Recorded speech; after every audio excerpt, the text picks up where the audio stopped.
Hindi na lang ang terminal ng mga pampasaherong bus ang dinarayo ng mga pasahero ngayong holiday rush, kundi pati na rin ang mga pantalan dinadagsa na rin upang agad na makauwi ang mga biyahero sa kanilang mga probinsya.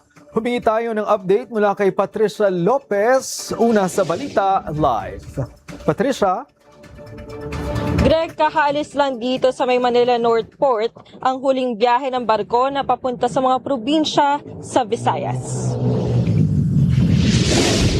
Ang MV Maligaya ang naglayag ngayong tanghali papunta sa Bacolod, Iloilo at Cagayan.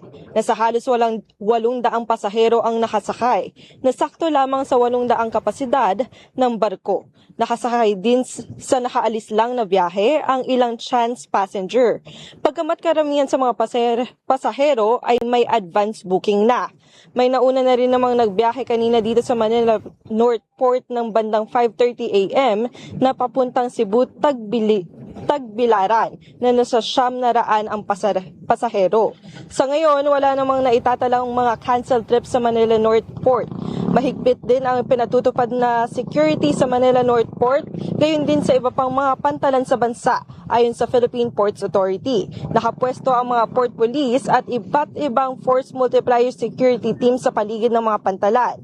Inaasahan naman na mamayang gabi hanggang sa mismong araw ng Pasko ay dadagsa pa ang mga biyahero dito sa Manila North Port, pati na rin sa iba't ibang pantalan sa buong bansa. Marami pong pantalan ang under ng PPA, no? Kabilang po dyan yung mga malalaking passenger terminal natin sa Batangas, sa Iloilo, sa Bacolod at saka po sa Bohol.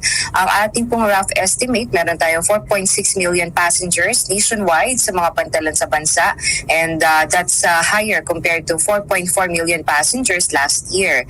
Ang ating pong estimate ay mas malami po ang ating mga pasahero dahil sa mas mahabang holiday season na dineclare na rin po ng Malacanang.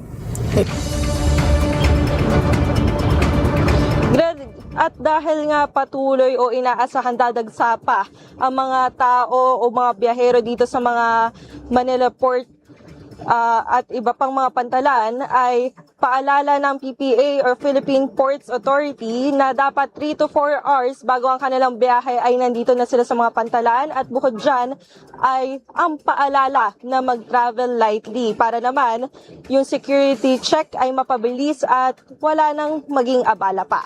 Mula dito sa May Manila Port, balik dyan sa studio.